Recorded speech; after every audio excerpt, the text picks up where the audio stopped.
Hi everyone, we welcome you all for online lectures of Padma coaching classes. I'm Kamlesh Gurbani. I'm here to teach you maths. Maths? Sir, maths? कुछ ऐसा ही reaction होता है जब मैं बच्चों को बोलता हूँ I am here to teach you maths.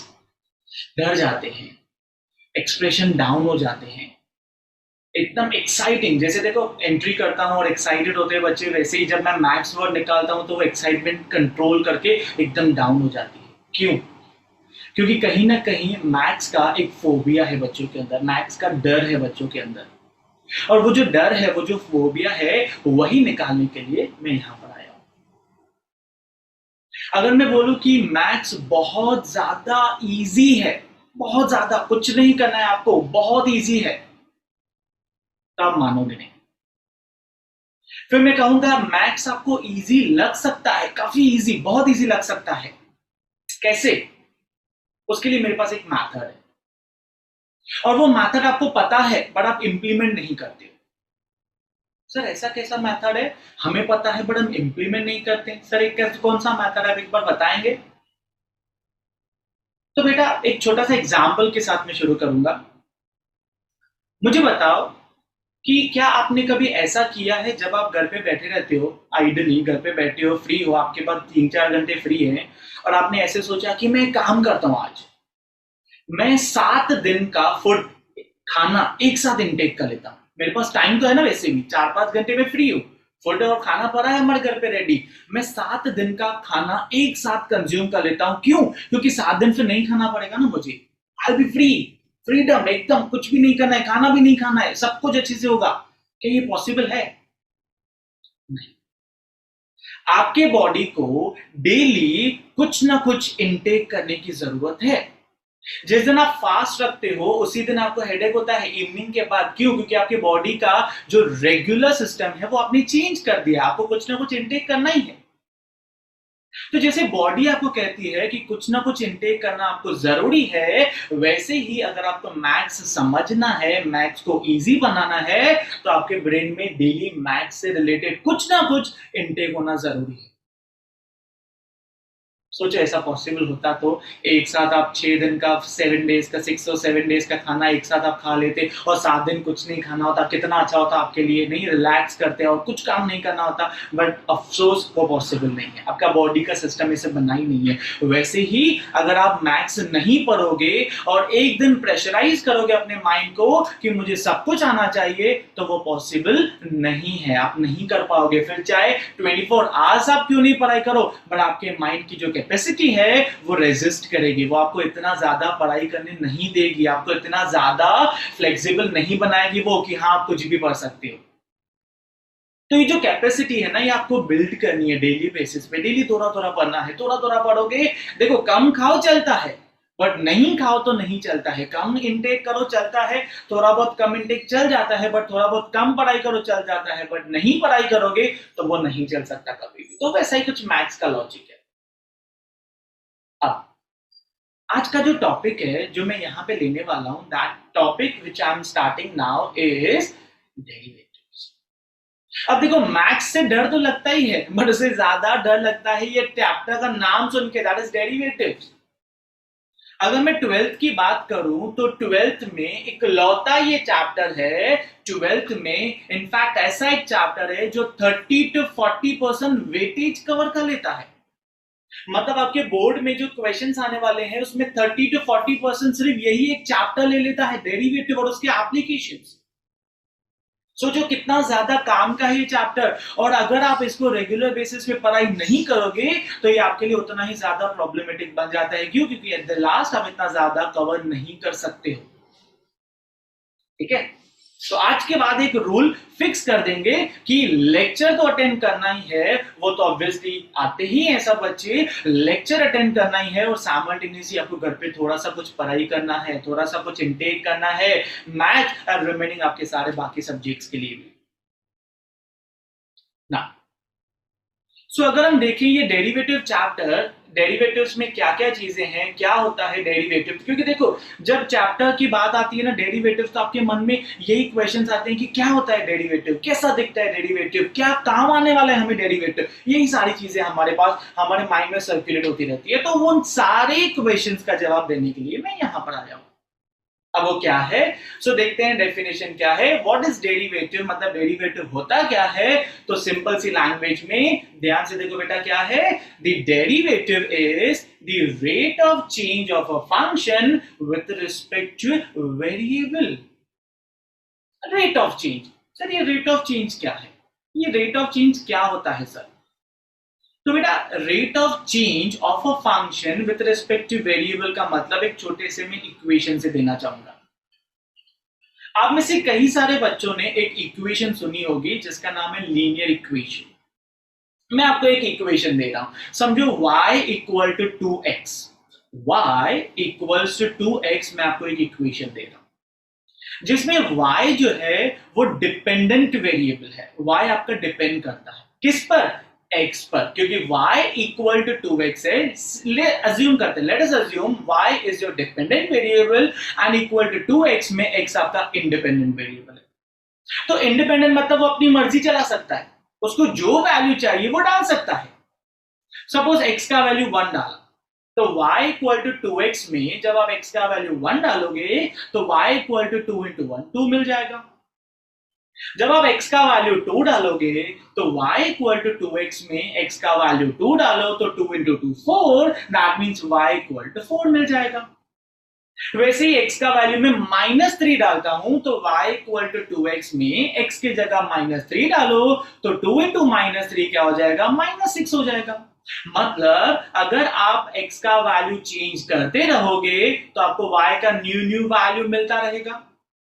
So in this हम ऐसे बोल सकते हैं कि हमारा जो y है वो डिपेंड करता है x पर, इसीलिए y is the dependent variable, x is the independent variable. और ये जो चेंजेस हैं, जैसे x का वैल्यू 1 डालो, x का वैल्यू 2 डालो, x का वैल्यू -3 डालो, ये जो वैल्यू आप चेंज करते हो उसका रेट ऑफ चेंज निकालने का काम आपका ये चैप्टर डेरिवेटिव करता है। सो आप अगर देखोगे यहां पर कि यहां देखो क्या है बेटा, इंडिपेंडेंट वेरिएबल मतलब आपका x, वो जो है वो इन्फ्लुएंस करता है चेंज किसको, डिपेंडेंट वेरिएबल को। मतलब आपका जो x है वो इन्फ्लुएंस करके चेंज कर देता है आपके y के वैल्यू को। क्यों, क्योंकि x आपका इंडिपेंडेंट वेरिएबल है और y आपका डिपेंडेंट वेरिएबल है। अब सर ये रेट ऑफ चेंज कितना होना चाहिए, वैल्यूएशन के हिसाब से कितना होना चाहिए। तो बेटा रेट ऑफ चेंज में छोटे से छोटा वैल्यू नहीं, ये तो बहुत बड़ा हो गया, छोटे से छोटा वैल्यू नहीं, ये भी बड़ा हो गया, छोटे से छोटा वैल्यू का भी रेट ऑफ चेंज वो मेजर कर सकता है। सर कुछ एग्जांपल दीजिए कैसे। मान लो मेरे पास 100 ऑफ क्रोर्स हैं, मान लो है नहीं, मान लो मेरे पास हंड्रेड्स ऑफ क्रोर्स हैं और मैंने क्या किया, उसमें 100 रुपीज निकाल दिए। क्या निकाला, 100 रुपीज। तो अब अगर आप मुझसे पूछोगे कि सर आपके पास कितना अमाउंट पड़ा है, तो क्या वो 100 जैसे अमाउंट को हंड्रेड्स ऑफ करोड़ में से निकाल के ऐसे बोलूंगा बेटा 99 करोड़, 99 लाख, 99,900 ऐसे बोलूंगा मैं, नहीं, मैं बोलूंगा 100 करोड़ से इतनी छोटी सी वैल्यू निकालने से क्या फर्क पड़ेगा। आप ये समझ सकते हो हंड्रेड्स ऑफ करोड़ में से अगर 100 का नोट निकाल दो तो कुछ फर्क पड़ा नहीं, इतना छोटा सा इतना माइनर चेंज भी रेट ऑफ चेंज में अगर मैं बात करूं, इतना माइनर सा चेंज भी आपका डेरिवेटिव नोट कर सकता है। समझ में आ रहा है ये बेटा। सो ये डेरिवेटिव क्या है, रेट ऑफ चेंज क्या है, ये आपको अच्छे से समझ में आया होगा। ठीक है, इसके बाद अगर हम बात करें कि दिखता कैसा है सर, मतलब कैसा दिखता है, क्या है ये डेरिवेटिव, कैसे लिखते हैं हम सर, ऐसे लिखते हैं डेरिवेटिव का स्पेल करके DER ऐसे करके पूरा लिखते हैं डेरिवेटिव, नहीं, उसका एक मेथड है उसको रिप्रेजेंट करने का। सर क्या मेथड है, तो बेटा ये है method, that is df of x by dx, ऐसा कुछ उसका रिप्रेजेंटेशन है। सर क्या है इसके टर्म्स, आप एक बार इलैबोरेट कर सकते हैं? देखो बेटा ध्यान से, क्या टर्म्स हैं इसमें? डी जो है दैट स्टैंड्स फॉर डेरिवेटिव, और कभी कभार डिफरेंस भी बोला जाता है, that's up to you, but हम चैप्टर डेरिवेटिव कर रहे हैं तो हम बोलेंगे इसको दिस इज डेरिवेटिव। ये एफ ऑफ एक्स क्या है? तो ये एफ ऑफ एक्स आपका फंक्शन है। क्या है एफ ऑफ एक्स आपका? फंक्शन। फंक्शन मतलब जैसे अभी आप बताओ y इक्वल टू 2x, मैंने एग्जांपल दिया था y इक्वल टू 2x, तो जो बेटा y है उसको हम फंक्शन बोल सकते हैं। क्यों? क्योंकि वो चेंज हो रहा है किसके हिसाब से? x के हिसाब से। तो x का वैल्यू डाल के अगर हमारी कोई टर्म, कोई एक्सप्रेशन चेंज हो रहा है तो हमारा वो फंक्शन है इन terms of x। So this f of x is nothing but function with the variable कौन सा है उसका? देखो इन ब्रैकेट कौन सा वेरिएबल है? x। तो f of x मतलब function in terms of x। और एक लास्ट टर्म है दैट इज दिस वन, जिसको बोलते हैं with respect to. Now this is something जो बहुत ही बड़ा रोल प्ले करता है एक छोटे से फॉर्मूला में भी। So df of x में d stands for derivative, f of x stands for function, upon में जो x लिखा हुआ है that is with respect to, मतलब अगर आप डेरिवेटिव निकाल रहे हो और ये जो with respect to का टर्म है उसका एग्जिस्टेंस चाहे डायरेक्टली या इनडायरेक्टली इस फंक्शन में होना ही चाहिए। अगर ये x का एग्जिस्टेंस जहां पर विथ रिस्पेक्ट टू है बेटा, x का एग्जिस्टेंस अगर फंक्शन में है तो ही वो डेरिवेटिव निकलता है, चाहे वो डायरेक्टली डिपेंड करता है या इनडायरेक्टली डिपेंड करता है, बट उसका एग्जिस्टेंस होना चाहिए। अगर ऐसा कुछ एग्जिस्टेंस है तो उस फंक्शन का डेरिवेटिव हम निकालते हैं। तो मन में क्वेश्चन आता है सर अगर वो डिपेंडेंसी नहीं हो, सर उसका ये जो एग्जिस्टेंस है वो फंक्शन में नहीं हो तो क्या करेंगे? तो हम बेटा उसको कांस्टेंट ट्रीट करते हैं। कांस्टेंट एक ऐसा टर्म है जो चेंज नहीं होता है। सपोज यहाँ पर x का वैल्यू की जगह मैं कोई और सपोज कोई और वेरिएबल z ले लेते हैं, तो ये x का वैल्यू चेंज होने से z को तो फर्क पड़ता नहीं, तो इन दैट सिनेरियो हम उस चीज को कांस्टेंट लेके चलेंगे। क्या लेके चलेंगे? Constant. So this is the representation of derivative. That means derivative कैसे दिखता है? तो डेरिवेटिव ऐसे दिखता है बेटा, ठीक है। इसके बाद एक मेन सवाल आपका, main, what's the use of this in the real life? What's the use of this in real life? मतलब हम क्या करेंगे? हम क्या करेंगे रियल लाइफ में? हमें डेरिवेटिव को कहां लेके चलना है? कहां लेके चलना है डेरिवेटिव को? क्या करने वाले हैं हम इसका? तो मैं अगर आपसे पूछूं कि बेटा इन फ्यूचर आप क्या करने वाले हो, तो कुछ बच्चे बोलेंगे हम कहीं पे जॉब करने वाले हैं, कुछ बच्चे बोलेंगे हम अपना बिजनेस करने वाले हैं। तो जॉब वाले तो छोड़ दो, उनका एक प्रॉपर मेथड है, उनके पास तो सॉफ्टवेयर है, उनके पास मेथड्स हैं जिनमें डेरिवेटिव यूज होता है, दैट इज वेरी इजी। मैं बिजनेसमैन की बात करता हूं। सपोज आपने कोई बिजनेस स्टार्ट किया, ठीक है, आपने कोई बिजनेस स्टार्ट किया, तो मुझे बताओ बिजनेस स्टार्ट करने के पीछे आप दो चीजें नोटिस करते हो, दो, एक प्रॉफिट हुआ कि लॉस हुआ, प्रॉफिट हुआ कि लॉस हुआ, ये दो मेन चीजें जो आप कंटिन्यूअसली ऑब्जर्व करते रहते हो।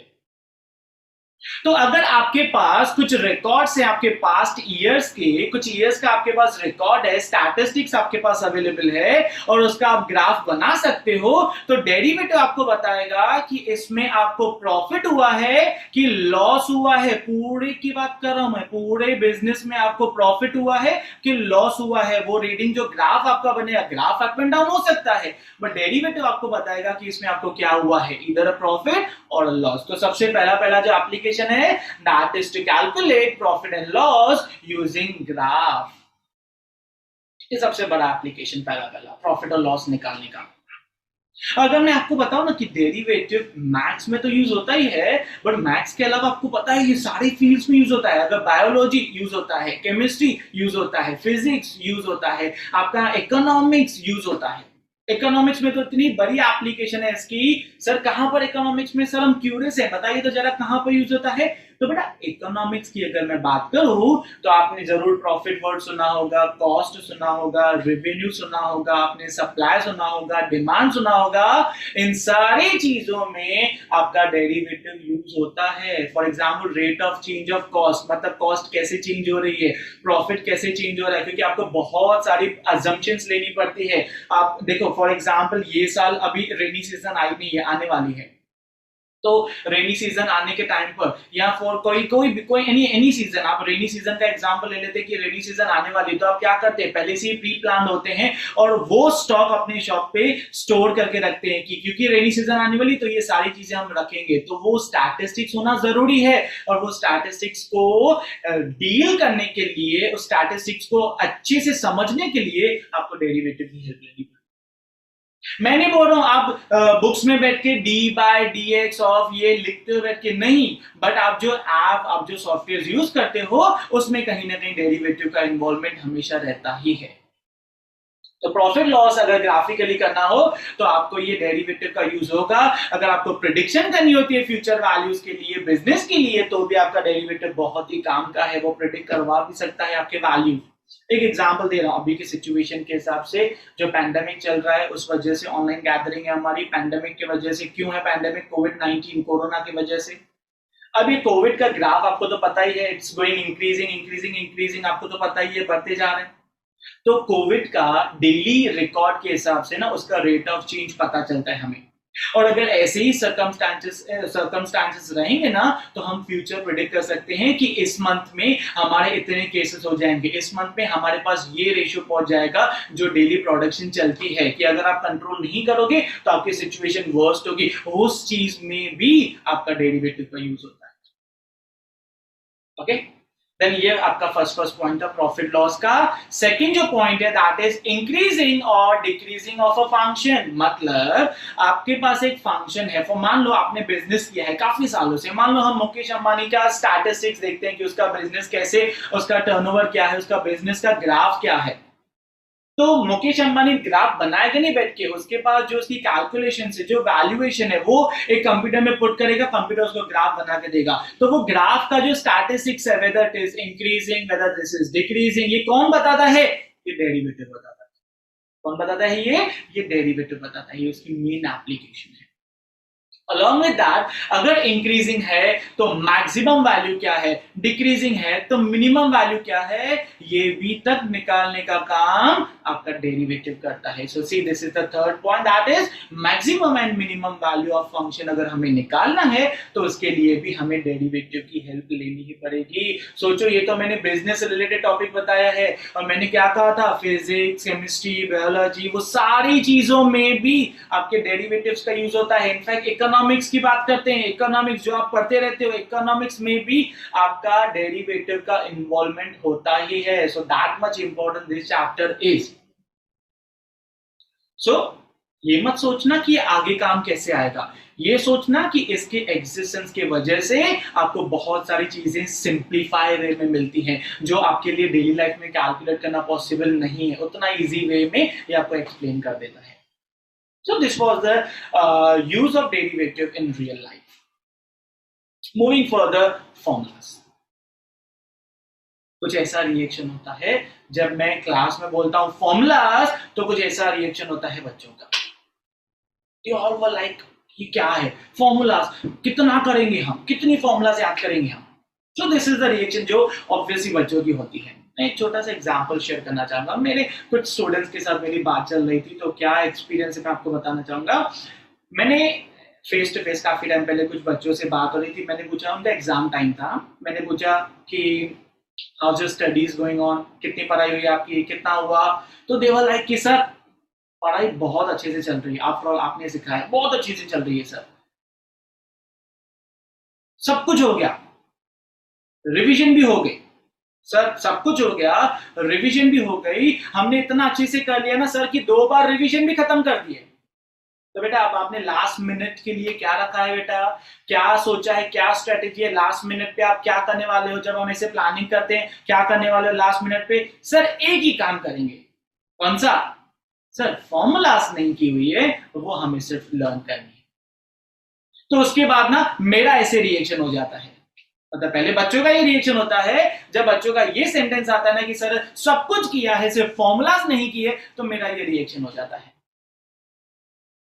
आई एम लाइक स्केयर्ड, डर जाता हूं कि अरे बाप रे, तो मैं उनको बोलता हूं कि अगर फॉर्मूलाज नहीं किए, मान लो पेपर में क्वेश्चन आ गया, फॉर्मूला ही याद नहीं पड़ी, तो आगे का प्रोसीजर समझ के करने की जरूरत क्या है? वो तो रट्टा मारने का तरीका हुआ ना। दैट इज समथिंग जो बाय हार्ट करते हो, और मैथ्स कभी बाय हार्ट से चलता ही नहीं है। तो कभी भी आप चैप्टर स्टार्ट करते हो, आपको उसका ब्रीफ नॉलेज चैप्टर के बाद, जो आपके चैप्टर से रिलेटेड ब्रीफ नॉलेज जो आप थियरी पढ़ते हो, उसके बाद आपका मेन काम जो करना होता है वो आपको फॉर्मूलाज याद करनी होती है। You have to remember formulas at the early age. जितना जल्दी हो सके आपको उतना जल्दी फॉर्मूलाज याद करनी पड़ती हैं, बिकॉज बगैर फॉर्मूलाज के आप एग्जाम में क्वेश्चन स्टार्ट कर ही नहीं सकते। फिर चाहे प्रोसीजर आपने कितना भी अच्छे से समझ लिया हो, अगर फॉर्मूला नहीं याद है ना, तो आप आगे नहीं बढ़ पाओगे। सो बी केयरफुल, आपको नेक्स्ट टाइम से फॉर्मूलाज अच्छे से करने ही है। Okay, remember my words. Formulas में सबसे पहला फॉर्मूला आता है derivative, that is d of किसका? k, derivative of k with respect to x। अब derivative of k stands for constant, k stands for constant. अब सर ये कांस्टेंट क्या होता है? Sir what is constant? तो बेटा कांस्टेंट एक ऐसा टर्म होता है जो कभी चेंज नहीं होता, कभी भी चेंज नहीं होता। मतलब आप अगर x की वैल्यू 1 डालो तो भी आंसर सेम, x की वैल्यू 5 डालो तो भी आंसर सेम, x का वैल्यू 20 डालो तो भी आंसर सेम। मींस कोई भी वैल्यू आप चेंज करो, आंसर अगर आपका सेम आता है, वो चेंज नहीं होता है answer, that term is known as constant. Sir example दीजिए। तो बेटा कांस्टेंट का एग्जांपल जो है दैट इज, आप कंसीडर करो कोई भी नंबर, जैसे 20, 50, 80, -10, 3/2, 5/7, ये सब क्या है? ये सब कांस्टेंट्स हैं। क्या है ये सर? कांस्टेंट्स हैं। तो आप मुझे बताओ कि क्या कांस्टेंट कभी चेंज होता है? नहीं। क्या कांस्टेंट कभी चेंज होता है? नहीं। तो जो चीज चेंज ही नहीं होती तो उसका क्या रेट ऑफ चेंज निकाल पाओगे? नहीं। जब चीज चेंज ही नहीं हो रही है तो उसका रेट ऑफ चेंज कैसे निकालेंगे? और अगर किसी का रेट ऑफ चेंज नहीं निकाल पाओगे, दैट मींस उसका रेट ऑफ चेंज है ही नहीं, और अगर है ही नहीं दैट मींस जीरो। तो आपको मिल गया कांस्टेंट का डेरिवेटिव क्या होता है? जीरो। हमने क्या डिस्कस किया था? डेरिवेटिव मतलब रेट ऑफ चेंज होता है, और रेट ऑफ चेंज जब कांस्टेंट है, रेट ऑफ चेंज हुआ ही नहीं है, तो आंसर क्या होगा? जीरो। सो विद दिस आपको आपका पहला फॉर्मूला मिल गया, that is derivative of constant is zero. That's it, simple, easy. चलो ओके, सो आगे देखते हैं नेक्स्ट फॉर्मूला। अब नेक्स्ट फॉर्मूला क्या है? Be careful, the formula is derivative of x raised to n दिया हुआ है। क्या दिया हुआ है? Derivative of x raised to n। अब सर ये क्या है? तो बेटा x आपका जो है that is variable, and raised में n जो है दैट इज नंबर। इस n के जगह पर कोई भी नंबर हो सकता है। It can be 5, it can be 7, it can be 100, it can be -10, it can be 5/7, any number. तो अगर ऐसा कुछ फॉर्मेट है जिसमें बेस दैट इज x है, पावर उसका नंबर है, इसको हम बोलते हैं derivative of x raised to n। क्या बोलते हैं हम? Derivative of x raised to n, जिसका आंसर कुछ ऐसे होता है कि ये जो पावर n है उसको पहले आगे शिफ्ट करो, दैट इज n आगे, into x, that is this term, raised to उसी नंबर में से एक कम, that is n-1। So कैसे याद करेंगे इसको हम? Derivative of x raised to number is number that is n into x raised to n-1। तो दिस इज द मेथड हम याद करेंगे। तो अगर मैं क्विकली आपको फिर से पूछूं, come on x raised to n का आंसर क्या होता है? You will say n into x raised to n-1। One last time, come on, derivative of x raised to n is n into x raised to n-1। Sir ये n की जगह पर आपने कहा था नंबर होता है, ये n के जगह आपने कहा नंबर होता है। यस बेटा। तो सर ये नंबर का एग्जाम्पल दे दीजिए ना, कोई भी एक n की जगह पे नंबर डाल के एग्जाम्पल दे दीजिए, देखिए हम कैसे सॉल्व होता है। So here is an example. अगर मैं आपको कहूं कि डेरिवेटिव ऑफ मुझे x रेज्ड टू 5 निकालना है, अब देखो क्या हमने चेंज किया है, यहां पर देखो n था ना बेटा, ये n के जगह पे हमने 5 दिया है। Instead of n we have written 5, so ना formula is x raise to n, but we have to calculate x raise to 5, so come on x raise to 5 में आप ये फॉर्मूला का जो मेथड है वो सब्स्टिट्यूट करके आप सोच सकते हो क्या आंसर आएगा। देखो इसके हिसाब से क्या था, n हम आगे शिफ्ट करना है, तो इसका क्या शिफ्ट करेंगे आगे, 5, तो ये 5 रहेगा पहले, उसके बाद इंटू x आएगा, एंड उसका रेस्ट क्या है देखो n-1, तो रेस्ट में 5 है तो 5-1, और 5-1 कितना होता है 4, so here is the answer that is 5, पहले n आगे into x raised to ये 5-1, and our answer is 5x raised to 4। so, इतना सिंपल है, कितना सिंपल, छोटी सी फॉर्मूला, छोटा सा सम, छोटा सा आंसर, दैट्स इट। इससे आपको याद करने हैं। आई नो आगे बहुत सारे क्वेश्चंस आने वाले हैं जिसमें आप कंफ्यूज हो भी सकते हो, बट जिस वे में मैं आपको एक्सप्लेन कर रहा हूं अगर वो फॉलो करोगे तो आपके लिए आगे कोई भी क्वेश्चन आने दो कभी भी प्रॉब्लम नहीं होगी। That will be very easy for you. जितना अब तक इजी लग रहा है आगे भी उतना ही इजी रहेगा, सिर्फ आपको थोड़ा सा कंसंट्रेशन और थोड़ी सी प्रैक्टिस आपकी बनानी होगी, दैट्स इट। ओके, सो ये था हमारा एक formula, that is x raise to n का फॉर्मूला। नाउ मूविंग फर्दर, अब यहां पर मेरा एक फॉर्मूला है derivative of a raise to x।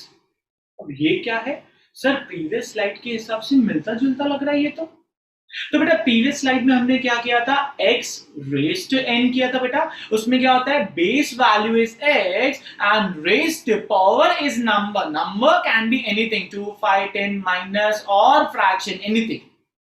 So that was x raised to number. Now this is the formula in which the base value is a, that is a number, and in raised to its variable, that is x.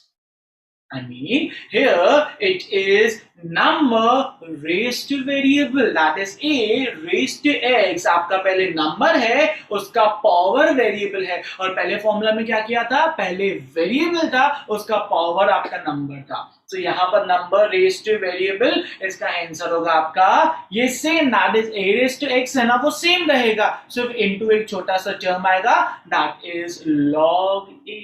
मतलब a raise to x आपको जब भी मिलेगा तो उसका answer आपको क्या लिखना है, a raise to x into log a। सर ये log क्या है बेटा, लॉगरिथम टर्म एक ऐसा है कि आपको कैलकुलेशंस के लिए काम आता है। फिलहाल उसको डीप में जाने की जरूरत नहीं है क्योंकि वो सेपरेट चैप्टर वैसे भी होता है। यहाँ फिलहाल आपको इतना कुछ ध्यान नहीं देना है, सिर्फ इतना समझना है कि log इज द टर्म जो कैलकुलेशन के लिए काम आता है। So here derivative of a raise to x is nothing but a raise to x same into log a। log a मतलब क्या, वो नंबर जो आपको क्वेश्चन में दिया हुआ है। सर जैसे आपने प्रीवियस एक एग्जाम्पल करवाया, तो सर अगर आप यहां भी एग्जाम्पल करवा देते तो काफी अच्छा हो जाता हमारे लिए। व्हाई नॉट, एक एग्जाम्पल देखते हैं कैसे आता है पेपर में। यहां ध्यान दो बेटा, अगर मैं बात बोलूं a के जगह पर 3 दे दिया मैंने, देखो base is 3, power is x, base is 3, power is x, मतलब बेस में 3 है, रेज टू x है। जब ऐसा कुछ होता है तो ये फॉर्मेट है a रेज टू x का, और उसका आंसर क्या होता है, देखो यहाँ के हिसाब से a raise to x same, that is 3 raise to x हमने सेम रखा है, इनटू log ऑफ a था, यहाँ log ऑफ a क्या है 3, तो log ऑफ 3 हमारे पास हो जाएगा। तो हमारा आंसर जो है that will be 3 raise to x log 3, 3 raised to x into log 3, that's it, इतना सिंपल है। तो कंफ्यूजिंग फॉर्मूलास नहीं है, कंफ्यूजिंग ये होता है कि वो फॉर्मूला एप्लीकेबल कहाँ है, वो फॉर्मूला लगेगी कहाँ पर, वो थोड़ा सा ट्विस्ट होता है। जैसे देखो मान लो 3 रेज टू x है, तो आपको ये याद होना चाहिए कि a रेज टू x है। अगर x रेज टू 3 हो गया तो आपको क्लिक होना चाहिए कि वो x रेज टू n की फॉर्मूला होगी। तो वो फॉर्मूला एप्लीकेबल कहां पर है वो थोड़ा सा ध्यान देना है कि फॉर्मूला अगर आप देखोगे तो उनमें इतना कुछ डिफिकल्ट नहीं है, छोटे छोटे प्यारे प्यारे फॉर्मूलास हैं आपकी तरह, जैसे आप छोटे छोटे बच्चे वैसे ये छोटी छोटी फॉर्मूलास हैं।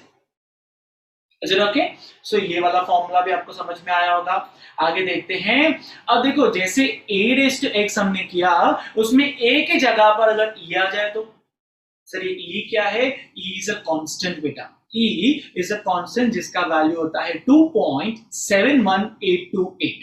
ई आपका एक वैल्यू है जो होता है 2.71828, मतलब नंबर मतलब कांस्टेंट। तो सर हमने अभी अभी किया था सर ए रेस्ट एक्स में, आपने कहा था सर ए नंबर है, ए नंबर है, रेस्ट एक्स वो फॉर्मूला आपने बताई थी सर, उसका आंसर था ए रेस्ट एक्स लॉग ए। तो सर इसका हम इजीली कर सकते हैं, कैसे? ए की जगह पर ई रख दो, that is e raised x log e. क्या बोलोगे आप? E raised x log e. But एक चीज ध्यान दो, मैथ्स में जब आप टेक्सचुअल क्वेश्चन करते हो, टेक्स्ट बुक में से जब क्वेश्चन सॉल्व करते हो, तो आपका जो लॉग ई होता है उसका आंसर 1 होता है। क्या होता है? लॉग ई का आंसर 1 होता है। क्यों? क्योंकि बाय डिफॉल्ट जब हम कैलकुलेशंस करते हैं तो लॉग का जो बेस है वो ई होता है, और log of term with the same base is always 1, इस वजह से लॉग ई हमें 1 लेना होता है। तो e रेस्ट एक्स का आंसर क्या किया था हमने discuss? e rest x into log e, but क्योंकि log e 1 होता है तो आपका आंसर है only e rest x, that's it. Sir यहां e रेस्ट एक्स में e की जगह पे कोई नंबर आ सकता है? सर e भी तो नंबर है ना सर, तो e की जगह कोई नंबर आ सकता है? अगर e की जगह पर कोई नंबर आता है तो आपका फॉर्मूला प्रीवियस वाला बन जाएगा, that is a raise to x, number raise to x। e raise to x is a special case of a raise to x, तो इससे ज्यादा आप इसको इलैबोरेट नहीं कर सकते। तो e रेज़ टू x हमेशा जहां भी आपको e रेज़ टू x दिखेगा आप सीधा आंसर लिख देना e raise to x, that's it. And with this एक और हमारे पास लास्ट फॉर्मूला है इससे related, that is derivative of क्या? log x, derivative of log x। अब देखो यहां पर log नंबर के साथ नहीं है, log variable that is x के साथ है, और जब log x के साथ है तो वो मेरा फंक्शन बन गया। अब क्योंकि वो मेरा फंक्शन बन गया, log x मेरा टर्म है, तो इसका जो फॉर्मूला है that is 1 upon x, that is 1 upon x। तो log x का फॉर्मूला क्या है आपके लिए? 1 अपॉन x, दैट्स इट। इतनी ही फॉर्मूला आपको इनिशियल करने हैं, बेसिक से हम कर रहे हैं, बेसिक से फॉर्मूलाज में इतना ही करना है, दैट्स इट। सर हमने इतना इजी तो नहीं सुना है डेरिवेटिव के बारे में सर, हमने तो बहुत उड़ती उड़ती खबरें सुनी है कि बहुत ज्यादा परेशान करता है, बहुत कुछ है। तो बेटा मेन क्या होता है फॉर्मूलाज वो आपके हो चुके हैं। अब इसके बाद ना हम करेंगे कुछ लॉज, दैट इज रूल्स, कुछ लॉज हम करेंगे डेरिवेटिव्स के। तो जैसे ये फॉर्मूलाज आपने याद कर ली ना, वैसे लॉज भी आपको याद करने हैं, और एक बार वो सारे लॉ आपको याद पड़ जाते हैं, सारे फॉर्मूलाज आपको याद पड़ जाती हैं, तो आगे चल के आप खुद ही क्वेश्चंस को इनिशिएट कर सकते हो, आप खुद ही उसके सॉल्यूशंस ढूंढ सकते हो। बट इनिशियली आपको मेरी हेल्प लगेगी, क्योंकि इनिशियली आप अभी तक स्टिल लर्निंग प्रोसेस में है। एक बार आप वो सारी चीजें समझ जाओगे फिर आप खुद ही क्वेश्चन को हैंडल कर सकते हो। सो नाउ ये फॉर्मूलाज तो हमारी हो गई, एक बार ब्रीफ देख लेते हैं फॉर्मूलाज हमने कौन सी पढ़ी। So here are the formula जो हमने अभी अभी रीड की थी। कौन सा? फर्स्ट फॉर्मूला था derivative of constant is 0, second was derivative of x raise to n is n into x raised to n minus 1, third is derivative of a raised to x, a that is number, raised to x is our variable, so a raised to x is a raised to x into log a। इसका special case था e raised to x में, e raised to x का derivative क्या होता है? e raised to x, and the last is log x जिसका formula होता है 1 upon x। आपको सिर्फ इतना याद करना है, आपके जो बेसिक से क्वेश्चंस हैं वो सारे इन फॉर्मूलाज के हिसाब से हैंडल हो सकता है, इजीली हैंडल हो सकता है। तो आपको सिर्फ इतनी से फॉर्मूलाज याद करनी है। Okay, moving further. अब मैंने क्या कहा था, जैसे फॉर्मूलाज इंपॉर्टेंट है वैसे ही लॉज भी इंपॉर्टेंट है, कुछ लॉ हमें याद करने पड़ेंगे। अब वो क्या लॉज है ध्यान से देखना बेटा। बेसिक लॉज ऑफ डेरिवेटिव क्या क्या है? पहला, सो फर्स्ट इज डेरिवेटिव हमें निकालना है एफ ऑफ एक्स। देखो यहां पर है दैट इज फंक्शन, आगे के है, के आपने पहले भी देखा था, के कहीं पे देखा था आपने पहले। के क्या होता है? क्या व्हाट इज के? के से एक ही चीज याद आती है कमलेश सर? नहीं, यहां के क्या है? यहां के आपका कांस्टेंट है। क्या है? यहां के कांस्टेंट है। तो अगर फंक्शन जो एफ ऑफ एक्स है उसके साथ कांस्टेंट है तो हम क्या करेंगे? यहां तो कांस्टेंट भी है, यहां तो फंक्शन भी है, तो कौन सा फॉर्मूला लगाएंगे? तो अगर आपके फंक्शन के साथ कांस्टेंट मल्टीप्लाई में है, अगर आपके फंक्शन के साथ कांस्टेंट मल्टीप्लाई में है, तो उस मल्टीप्लिकेशन वाले कांस्टेंट को डेरिवेटिव के बाहर निकाल सकते हो। मतलब अगर यहां पर कुछ ऐसा है that is derivative of k into F of x, तो ये जो k है आप इसको बाहर निकाल कर k into derivative of f of x भी कर सकते हो। सो this is your first law. मतलब अगर वेरिएबल के साथ मल्टीप्लीकेशन में, अगर वेरिएबल के साथ मल्टीप्लीकेशन में कोई नंबर है तो वो नंबर आप बाहर निकाल सकते हो, वो नंबर आप बाहर निकाल सकते हो। This is your first law. आगे देखते हैं सेकेंड लॉ कौन सा है। तो सेकेंड लॉ सेज डेरिवेटिव अगर हमें निकालना है, डेरिवेटिव हमें निकालना है, दो फंक्शंस दिए हुए हैं, एक फंक्शन एफ ऑफ एक्स दिया हुआ है, दूसरा फंक्शन जी ऑफ एक्स दिया हुआ है। पहला फंक्शन एफ ऑफ एक्स दिया हुआ है, दूसरा फंक्शन जी ऑफ एक्स दिया हुआ है, और अगर आप देखोगे दोनों के बीच में प्लस माइनस है, दोनों के बीच में प्लस माइनस है। मतलब दो फंक्शंस होंगे, मान लो एक एक्स स्क्वायर है और एक ई रेज टू एक्स है, मान लो एक एक्स स्क्वायर है, एक ई रेज टू एक्स है, दोनों के बीच में या तो प्लस या तो माइनस, दोनों नहीं, इधर प्लस और माइनस अगर ऐसा कुछ है तो वो डेरिवेटिव दोनों फंक्शंस को सेपरेट करके दो और जो सिंबल है वो रहने दो।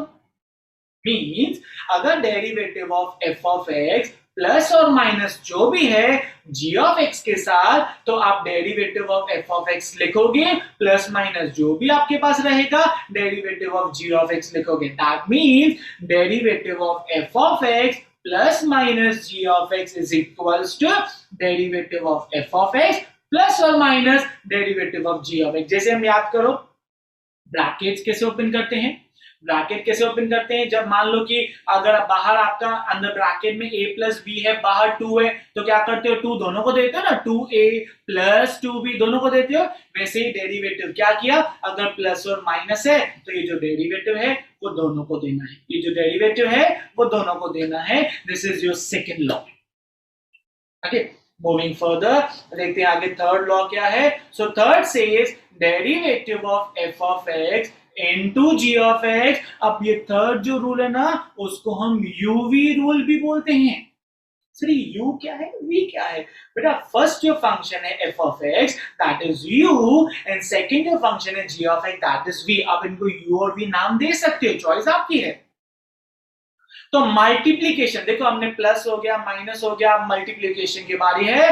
अगर दो फंक्शंस के बीच में मल्टीप्लाई है, अगर दो फंक्शंस के बीच में मल्टीप्लाई है तो हमें कैसे डील करना है, ध्यान देना। प्लस माइनस में कैसे किया था, डेरिवेटिव दोनों को डिस्ट्रीब्यूट करके दिया था। यहां भी देखो कैसे करेंगे, जिस वे में आपको मैं बता रहा हूं वही वे याद करना बेटा। यहां ध्यान दो, derivative of f of x into g of x, derivative of f of x into g of x में एफ ऑफ एक्स आपका पहला फंक्शन है, so derivative of f of x लिखा। जी ऑफ एक्स आपका दूसरा function है, derivative of g of x आपने लिखा। सो ये दो चीजें आप लिख चुके हो, दोनों का डेरिवेटिव निकालना है आपको। मींस अगर if you have derivative of f of x into g of x, आप क्या करोगे, एफ ऑफ एक्स का डेरिवेटिव निकालोगे, जी ऑफ एक्स का भी डेरिवेटिव निकालोगे। जहां आपने एफ ऑफ एक्स का डेरिवेटिव निकाला है उसके आगे g of x as it is रखोगे, और जहां आपने जी ऑफ एक्स का डेरिवेटिव निकाला है उसके आगे एफ ऑफ एक्स सेम रखोगे और बीच में देना है plus. That is g of x into derivative of f of x plus f of x into derivative of g of x। अब इसको सिंपल सी अगर मैं आपको बोलूं डेरिवेटिव ऑफ uv के हिसाब से बताऊं, uv मतलब क्या होता है, f of x आपका u है, g of x आपका v है। अगर मैं uv के हिसाब से बताऊं तो क्या होता है, v पहले रहेगा, डेरिवेटिव u का निकालोगे, प्लस u पहले रहेगा, डेरिवेटिव v का निकालोगे। Simple, that is. एक और मेथड बता रहा हूं आपको याद करने का, देखो derivative of u into v आपको करना है, राइट। u v दो फंक्शंस हैं, आप डेरिवेटिव u का भी निकालो, डेरिवेटिव v का भी निकालो। जहां आपने u का डेरिवेटिव निकाला है आगे v को सेम रख दो, एंड जहां आपने v का डेरिवेटिव निकाला है आगे u एज इट इज रख दो, बीच में दे दो plus. That's it, this is u into v rule. Last time derivative of f of x into g of x or u into v, choice is yours. So f of x into g of x is, you have to find out derivative of f of x, you have to find out derivative of g of x. Where you have taken derivative of f of x, in front of that keep g of x as it is, and where you have taken the derivative of g of x, in front of that keep f of x as it is. and in between you have to write plus. So this is your u into v और f of x into g of x और multiplication rule. आपके देखो multiply का symbol है बीच में, so multiplication आपको याद करना है. वैसा ही एक लास्ट लॉ आपको याद करना है. देखो कांस्टेंट बाहर निकाला, हो गया, plus minus done, multiply done, क्या बचा जल्दी बताओ, क्या बचा हमारे पास, एक ही, that is division. That is division. So here we have derivative of f of x by g of x. Derivative of f of x by g of x. अब ना आपको याद करने की जरूरत नहीं है, मैं कुछ रिलेट करवाऊंगा. अगर आपने f of x into g of x को अच्छे से देखा, अगर आपने f of x into g of x को अच्छे से देखा, पूरा as it is कॉपी करो, सिर्फ बीच में जो प्लस है उसकी जगह माइनस दे दो. As it is कॉपी करो, देखो as it is लिखा हुआ है g of x, derivative of f of x, f of x, derivative of g of x, as it is. सिर्फ यहाँ जो प्लस था उसकी जगह पे यहाँ माइनस हो गया, जो यहाँ प्लस था उसकी जगह माइनस हो गया, एंड होल डिवाइडेड बाय पूरे के अपॉन में इसका जो डिनोमिनेटर है that is g of x, उसका स्क्वायर करोगे, दैट इज यहाँ पर है g of x the whole square. So this is a u by v rule. अगर मैं u by v के हिसाब से बताऊं, u by v, अगर मैं f of x को u नाम दूं, g of x को v नाम दूं, तो u by v says v derivative of u minus u derivative of v by v square. So बहुत ही सिंपल था, बहुत ही simple. So these were the basic laws जो आपको याद करने हैं.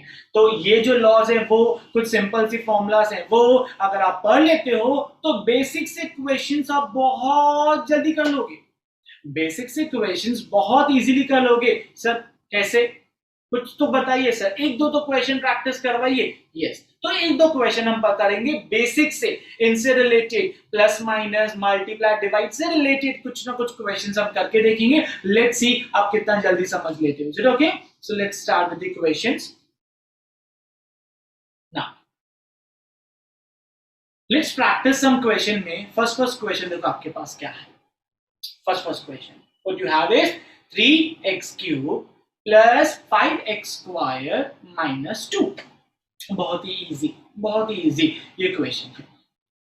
तो देखो फंक्शन तो दिया हुआ है 3x cube plus 5x square minus 2, function दिया हुआ है, बट फंक्शन को ना नाम नहीं दिया हुआ है. फंक्शन को नाम नहीं दिया हुआ है, तो हम क्या करेंगे, पहला स्टेप, इस फंक्शन को नाम दे देंगे let y equal to this one. हमने हमारा जो फंक्शन होता है, जो f of x होता है, उसको y नाम से भी इंडिकेट कर सकते हैं, तो हमने y दे दिया. याद कर लो, इनिशियली मैंने आपको क्या बताया था, y इक्वल टू 2x में y आपका डिपेंडेंट वेरिएबल है. किस पर? x पर, जो इंडिपेंडेंट वेरिएबल था. तो वो y क्या था? फंक्शन था. किसका? x के बेसिस पे. जो x का वैल्यू चेंज हो रहा था, y भी चेंज हो रहा था, मतलब x के हिसाब से फंक्शन कर रहा था. कौन? y. तो आप y को फंक्शन बोल सकते हो, that is f of x भी बोल सकते हो, चॉइस आपकी है. तो हमने यहाँ y लिखा है. तो जब अगर मुझे इसका डेरिवेटिव निकालना है तो मैं क्या करूंगा, मैं इन दोनों साइड इक्वल्स टू है, दोनों साइड डेरिवेटिव अप्लाई करूंगा. तो लेफ्ट हैंड साइड भी डेरिवेटिव अप्लाई किया, राइट हैंड साइड भी डेरिवेटिव अप्लाई किया. बहुत इजीली. देखो लेफ्ट हैंड साइड y था तो उसका derivative that is dy dx, किसका? y का, that is dy by dx, derivative of y with respect to x. And right hand side जो पूरा एक्सप्रेशन था 3x cube plus 5x square minus 2, इसके भी बाहर डेरिवेटिव दे दिया हमने. तो यहां तक इजी होगा. आपने पहले क्वेश्चन देखा, क्योंकि क्वेश्चन को नाम नहीं दिया हुआ था, हमने उसको नाम दे दिया, और वो नाम देने के बाद उसको फंक्शन कंसीडर करने के बाद हमने दोनों साइड डेरिवेटिव अप्लाई कर दिया. अब इसको सॉल्व नहीं करना है, क्योंकि ये तो हमारा क्वेश्चन के हिसाब से डेरिवेटिव जो हमें फाइंड करना है वही है, हमें इसको ध्यान देना है. अब आप मुझे बताओ, यहां पर आपको मल्टीपल फंक्शंस दिख रहे हैं. देखो एक्स क्यूब एक फंक्शन है, एक्स स्क्वायर दूसरा है, तो मल्टीपल फंक्शंस दिख रहे हैं. इन मल्टीपल फंक्शंस के बीच में क्या है वो बताओ. इन मल्टीपल फंक्शंस के बीच में क्या है, तो अगर आप ध्यान दो तो बीच में या तो प्लस या तो minus, that is plus minus वाला सिंबल है. और मैंने क्या कहा था आपके सेकंड रूल में कि अगर आपके पास प्लस और माइनस जैसा कुछ है तो आपको जो डेरिवेटिव है वो सिंपली डिस्ट्रीब्यूट करके देना है। जैसे आप ब्रैकेट ओपन करते हो वैसे वो डिस्ट्रीब्यूट करके देना है। कैसे सर? कैसे? देखो, डेरिवेटिव जाएगा फर्स्ट के पास भी, डेरिवेटिव जाएगा सेकेंड टर्म के पास भी, डेरिवेटिव जाएगा थर्ड टर्म के पास भी। कैसे करना है यहां ध्यान दो। हमने क्या किया, डेरिवेटिव हमने 3x³ को भी दे दिया, प्लस जो था वो एज इट इज रखा, डेरिवेटिव हमने 5x² को भी दिया, माइनस उसके बाद जो था वो एज इट इज रखा, एंड डेरिवेटिव जो है हमने किसको, 2 को भी दे दिया। That's it। हमने क्या किया, हमने डेरिवेटिव जो था वो 3x³ पहला जो फर्स्ट टर्म था उसको भी दे दिया, डेरिवेटिव हमने 5x² जो दूसरा टर्म था उसको भी दे दिया, डेरिवेटिव जो हमारा -2 था तो हमने 2 को भी दे दिया, एंड इनके बीच का जो सिंबल था इधर प्लस और माइनस हमने एज इट इज रखा, क्योंकि हमारा लॉ कहता है कि डिस्ट्रीब्यूट करके दो, बीच का सिंबल सेम रखो। ये था सेकंड लॉ। अब याद करो फर्स्ट लॉ क्या था कि अगर आपके फंक्शन के साथ कोई नंबर है तो उस नंबर को बाहर निकाल दो, किसके, डेरिवेटिव के। किसके बाहर निकाल दोगे, डेरिवेटिव के। बुक के बाहर नहीं निकाल देना, डेरिवेटिव के बाहर निकाल देना। ध्यान देना ये चीज पे बोलना मत, मैंने बताया नहीं।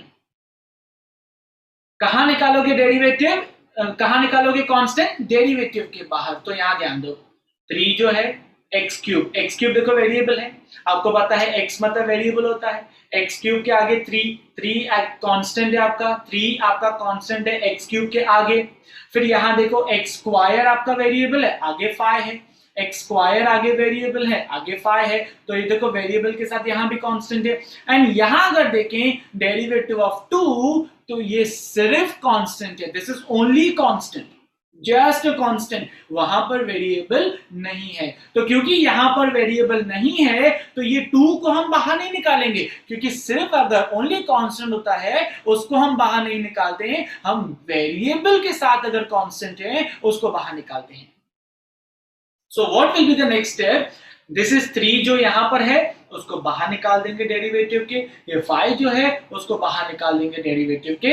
सो हमारे पास क्या है, सी दिस इज द स्टेप। हमने क्या किया, 3 को बाहर निकाल दिया, derivative x³ as it is, 5 को हमने बाहर निकाल दिया, derivative of x² as it is, और इस 2 को मैंने बाहर नहीं निकाला, क्यों, क्योंकि ये जो 2 है वो सिर्फ कांस्टेंट है, वो वेरिएबल के साथ नहीं है, और अगर सिर्फ कांस्टेंट है, ओनली कांस्टेंट, तो आप उसको बाहर नहीं निकाल सकते हो। सो this is the method, in case if you have constant with the variable, वो कांस्टेंट आप बाहर निकालोगे। This is your law number 1। तो हमने यहाँ पे फर्स्ट लॉ यूज किया। अब बस, मतलब क्वेश्चन खत्म नहीं हुआ, मेथड, दैट्स इट। अब इसके बाद आपको कुछ नहीं करना है, इसके बाद आपको सिर्फ फॉर्मूला से याद करनी है। क्या याद करनी है, फॉर्मूला से याद करनी है। सो मुझे बताओ कि यहां पर है x, बेस में x, रेस्ट 3 मतलब पावर में नंबर।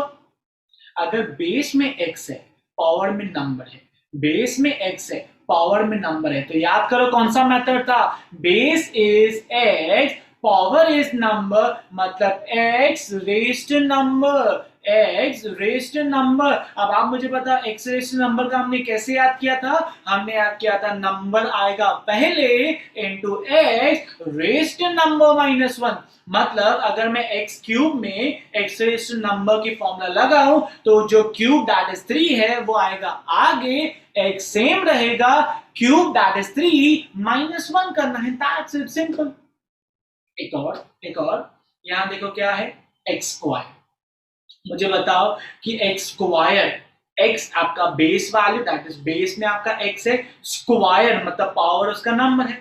अगर बेस वैल्यू x है, पावर उसका नंबर है, x रेस्ट नंबर, वही फॉर्मूला लगेगा हमारा, वही formula that is x rest n का फॉर्मूला लगेगा। अब आप बताओ x रेस्ट n में, दैट इज x² में x रेस्ट n का अगर आप फॉर्मूला लगाते हो, x रेस्ट n का अगर आप फॉर्मूला लगाते हो तो वही सेम n आगे x रेस्ट n -1 वाला कंसेप्ट, दैट्स इट। एंड अगर मैं लास्ट की बात करूं डेरिवेटिव ऑफ 2 की, तो 2 सिर्फ कांस्टेंट है। याद करो कांस्टेंट का पहला formula, that is derivative of constant क्या होता है, 0। सो विद दिस हम यहां लगाएंगे इसके वैल्यूज। देखो ध्यान से क्या किया, 3 सेम, ये बाहर वाला 3 एज इट इज रखा, एक्स क्यूब में एक्स रेस्ट 3 में हमने लगाई एक्स रेस्ट n की फॉर्मूला, दैट इज देखो n आगे x raised n minus 1 that is 3 minus 1 plus 5 हमने एज इट इज रखा, 5 हमने एज इट इज रखा, फिर यहां क्या है देखो x square that is x raised number, फिर से दैट इज नंबर हम आगे लिखेंगे, n हम आगे लिखेंगे, x raised number minus 1 that is ये n2 है माइनस 1 एंड माइनस 2 का डेरिवेटिव क्या होगा 0, सीधे से 2 का डेरिवेटिव क्या मिला हमें 0, क्यों क्योंकि कांस्टेंट का डेरिवेटिव क्या होता है 0।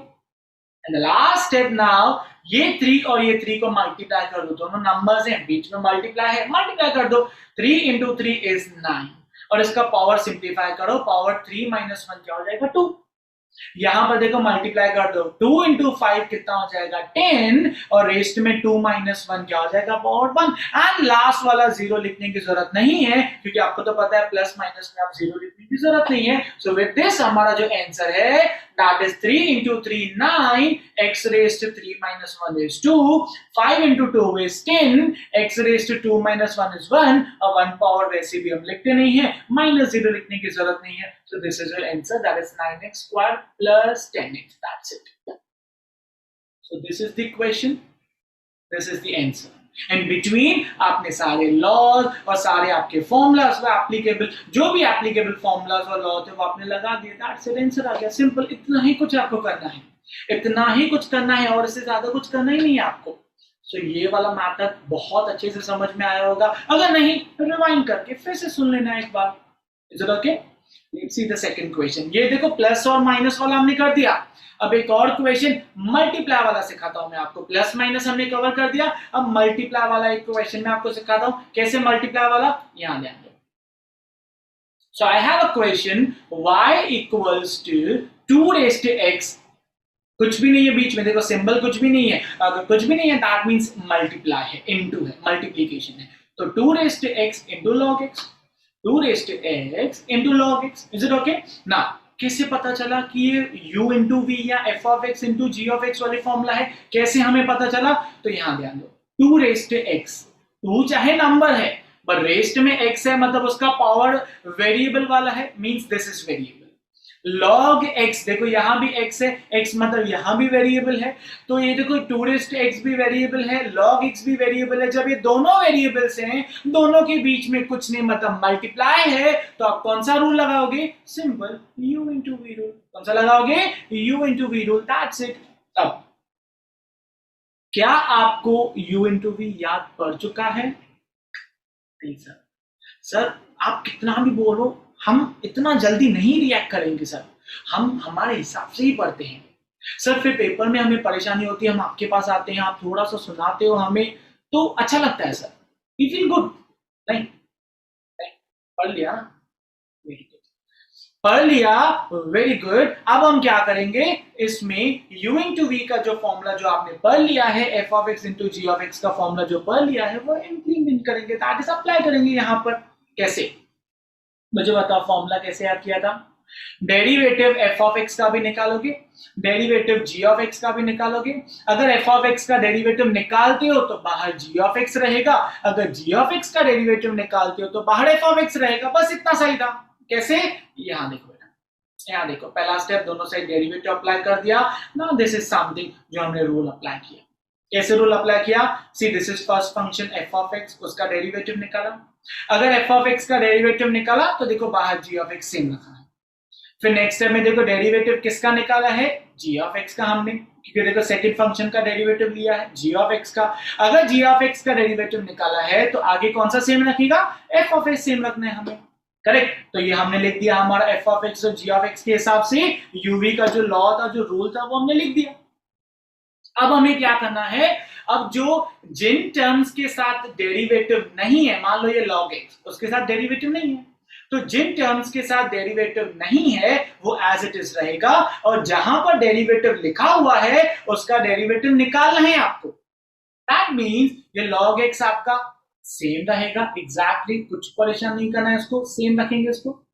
2 raised to x में कौन सा फॉर्मूला लगाएंगे, डेरिवेटिव 2 raised to x में, आप डर जाते हो, बार बार डर जाते हो, क्यों, बहुत इजी है, 2 number raised to power x, two raised x, जब बेस में नंबर है, रेस्ट में वेरिएबल है, बेस में नंबर है, रेस्ट वेरिएबल है, तो कौन सा मेथड है? e raised to x, that's it, simple, e raised to x, correct. Then उसके बाद 2 raised to x तो सेम रखा, अब आते हैं log x के बाद. कम ऑन, log x का फॉर्मूला, लास्ट फॉर्मूला हमने किया हुआ है, कौन सा? log x का डेरिवेटिव पता है आपको, सिर्फ 1/x लेना है, that's it, okay, ठीक है. सो अब देखते हैं फॉर्मूलाज क्या है. यहाँ देखो, log x same, this log x as it is, 2 raised to x मतलब a raised to x का फॉर्मूला क्या था? a raised to x into log a, a raised to x into log a, तो यहां रहेगा 2 raised to x into log 2, that is a की जगह पर 2 है तो 2 raised to x into log 2 plus 2 raised to x बेचारा same रहेगा, log x का जो डेरिवेटिव है वो क्या है? 1 upon x, that's it. log x का जो डेरिवेटिव है वो 1 upon x, तो हमने log x की जगह पे उसकी फॉर्मूला लगा दी 1 upon x, that's it. And इसको थोड़ा सा रीअरेंज करके लिखना है, कैसे? देखो 2 raised to x पहले लिखा है मैंने, log 2 को उसके बाद लिखा है, log x को तीसरा लिखा है, आपकी चॉइस है, आप कैसे भी रीअरेंज करके लिख सकते हो. Plus 2 raised to x into 1 क्या होगा बेटा? 2 raised to x, और ये जो अपॉन का x है वो सेम रखेंगे, so this is our answer. y equal to 2 raised to x into log x. इतना डरावना क्वेश्चन दिख रहा था, सॉल्यूशन देख रहे हो कितना इजी है. और वो क्यों इजी है? क्योंकि आपने लॉज और फॉर्मूलाज बहुत अच्छे से कर लिए. अगर आपने वो अच्छे से कर लिए, दोनों चीजें, लॉ एंड फॉर्मूला दोनों अच्छे से कर लिया, तो आपके लिए तो बहुत इजी है. जस्ट ऐसे करोगे और आंसर आ जाएगा, that's it, easy. Is it okay? तो अब तक हमने कितने क्वेश्चंस कर लिए? हमने प्लस माइनस वाला क्वेश्चन कर लिया, हमने मल्टीप्लाई वाला क्वेश्चन कर लिया. अब एक लास्ट क्वेश्चन करते हैं, कौन सा? लास्ट क्वेश्चन करते हैं कौन सा? डिवीजन वाला, डिवाइड वाला. जब दो फंक्शन डिवाइड में हो तो कैसे करना है, यहां ध्यान. We have a question, y is equals to e raised to x plus 1 by e raised to x minus 1. Sir कैसे पता चला कि u by v है? सर u by v मतलब f of x upon g of x, कैसे पता चला? सीधे से न्यूमरेटर में e raised to x है, e तो नंबर है, raised to x है, e raised to x numerator. Denominator में भी e raised to x है, तो न्यूमरेटर में x है, दैट इज वेरिएबल, डिनोमिनेटर में x है, दैट इज वेरिएबल. जब दोनों में, न्यूमरेटर डिनोमिनेटर दोनों में वेरिएबल है, तो u by v, that's it, simple. तो ये आइडेंटिफाई आप इजीली कर सकते हो. अब कैसे करना है? पहला स्टेप वही, दोनों साइड डेरिवेटिव अप्लाई करेंगे. देखो दोनों साइड डेरिवेटिव अप्लाई करके इजी, यहां तक आपको इजी लगा होगा. दोनों साइड डेरिवेटिव अप्लाई करना, तो ये पहला छोटा सा स्टेप है. अब ये वाला जो फंक्शन है that is f of x, ये वाला जो फंक्शन है that is g of x. आप चाहे तो u by v भी बोल सकते हो, ये function u and this is v, आपको जो चाहिए आप बोल सकते हो. सो consider this as f of x, this is g of x. याद करो आपका रूल क्या था. अगर मैं u by v के हिसाब से बताऊं तो v same derivative of u minus u same derivative of v whole divided by v square. ये अगर आपको रूल याद हो तो, ठीक है. नहीं तो आप प्रीवियसली थोड़ा सा रिवाइंड करके आप देख सकते हो वो u by v रूल क्या था, दैट्स इट. ओके, यही तो पावर है ऑनलाइन का, आप कभी भी पॉज करके रिवाइंड करके देख सकते हो ना. सीरियसली ये मैंने लगा दिया u by v रूल, ठीक है. u by v रूल क्या किया? देखो ये जो पहले v था उसको मैंने सेम रखा, करेक्ट. देन उसके बाद डेरिवेटिव किसका निकाला? u का, that is g of x आपने सेम रखा, डेरिवेटिव f of x का निकाला. देन माइनस u आपने सेम रखा, डेरिवेटिव ऑफ v निकाला है, बाय जो v का टर्म है उसका स्क्वायर. दैट्स इट, इजी, ठीक है. अब हम क्या करेंगे, यहां ध्यान देना. ये जो पहला फंक्शन है वो तो सेम रहेगा, ये जो पहला फंक्शन है वो तो सेम रहेगा, राइट, क्योंकि उसके आगे डेरिवेटिव तो है नहीं. दूसरे फंक्शन के आगे डेरिवेटिव है, मतलब ये फंक्शन का मुझे डेरिवेटिव निकालना है. अब देखो ये फंक्शन का डेरिवेटिव निकालना है, बीच में क्या है? बीच में प्लस है. और याद करो जब प्लस या माइनस जैसा कोई भी टर्म होता है, प्लस या माइनस जैसा कोई भी टर्म होता है, तो डेरिवेटिव डिस्ट्रीब्यूट करके देते हैं. तो वैसा ही यहां हम डेरिवेटिव डिस्ट्रीब्यूट करके देंगे. कैसे? देखो पहला step same, that is first जो ब्रैकेट है वो सेम. सेकेंड ब्रैकेट के लिए ये जो डेरिवेटिव है वो e raised to x को, और ये जो डेरिवेटिव है 1 को, दोनों को सेपरेट करके दो. दैट इज ये हो जाएगा derivative of e raised to x plus same derivative of 1. Then minus उसके बाद वाला जो टर्म है इसके साथ डेरिवेटिव नहीं है तो वो एज इट इज रखेंगे। देन उसके बाद जो टर्म का डेरिवेटिव हमें निकालना है, क्या करना है, derivative first that is e raise to x को भी दो, डेरिवेटिव सेकंड दैट इज 1 को भी दो, और बीच में क्या लिखना है, minus. So derivative of e raise to x minus derivative of 1, that's it. And whole divided by, तो वो सेम रहेगा, उसको आपको सेम कैरी फॉरवर्ड करते रहना है। सो दिस इज द स्टेप जो हमने डेरिवेटिव सबको डिस्ट्रीब्यूट करके दिया। अब एक छोटी सी बात बताओ, पहला टर्म चेंज नहीं करना है, एज इट इज रहेगा। दूसरा जो टर्म है e रेज़ टू x है, यहां पर e रेज़ टू x, आप मुझे बताओ e रेज़ टू x का फॉर्मूला हमने किया है, सोचो, किया है हमने फॉर्मूला? यस। क्या था e रेज़ टू x का वो सबसे डिफिकल्ट वाला फॉर्मूला? क्या था e रेज़ टू x का आंसर क्या था, जल्दी बताओ? e raise to x, that's it. एक यही फॉर्मूला है जो चेंज ही नहीं होता है, e रेज़ टू x का answer e raise to x, correct. Plus 1 का डेरिवेटिव, 1 क्या है, नंबर मतलब कांस्टेंट का डेरिवेटिव 0, तो 1 का डेरिवेटिव 0। ये वाला टर्म सेम रहेगा बेचारा, यहां जाएंगे तो e रेज़ टू x का derivative e raise to x minus 1 का डेरिवेटिव क्या हो जाएगा, 0। सो मूविंग फर्दर देखेंगे क्या स्टेप है हमारे पास। देखो e रेज़ टू x की जगह डेरिवेटिव जो हमने e रेज़ टू x लिखा, 1 का डेरिवेटिव 0। यहां भी देखो e रेज़ टू x का derivative e raise to x 1 की जगह 0, दैट्स इट। अब आप मुझे बताओ e raise to x plus 0, किसी भी टर्म में 0 ऐड करोगे, आंसर तो वही आएगा। किसी भी टर्म से 0 को सबट्रैक्ट करो, आंसर तो सेम आएगा। सो विद दिस हमारा नेक्स्ट स्टेप होगा, first bracket same, e raise to x plus 0 is e raise to x, second bracket same, e raise to x minus 0 is e raise to x, and denominator का square हमारा as it is रहेगा। अब इसके बाद क्या है हमारे पास, इसके बाद देखो फर्स्ट वाले टर्म में e रेज़ टू x है, सेकेंड वाले टर्म में भी e रेज़ टू x है। क्या करो, क्योंकि दोनों सेम टर्म्स हैं, बीच में माइनस है, तो अब इन दोनों टर्म्स को बाहर निकाल दो, दोनों में से e raise to x common निकाल दो, दैट इज यहां से ये वाला e रेज़ टू x, यहां से ये वाला e raise to x common निकाल दो। से देखो अगर कॉमन निकाल दें तो क्या बचेगा, e raise to x common निकाल दिया, this will be the first bracket, बीच का minus same, this will be the second bracket. हमने सिर्फ जो सेम था उसको बाहर, दैट इज कॉमन निकाल दिया, सिमिलैरिटी वाले टर्म को कॉमन निकाल दिया। अब ये हो गया। अब क्या करना है, अब देखो माइनस के बाद है ना ब्रैकेट है, माइनस के बाद ब्रैकेट है, तो ब्रैकेट जब हम ओपन करते हैं, माइनस अगर बाहर है, ब्रैकेट ओपन करते हैं, तो अंदर वाले जो भी टर्म्स हैं उनका सिंबल रिवर्स हो जाता है। मतलब ये जो e रेज़ टू x है वो माइनस हो जाएगा, जो प्लस 1 है वो भी माइनस 1 हो जाएगा। सो अब हम करेंगे माइनस डिस्ट्रीब्यूट करके देंगे। सो देखो पहला e raise to x same, ये जो e raise to x minus 1 वो भी सेम रखा। अब देखो ये माइनस और ये e रेज़ टू x बन गए minus e raise to x, ये माइनस और ये प्लस 1, माइनस प्लस माइनस, और ये 1 हमने लिखा सेम।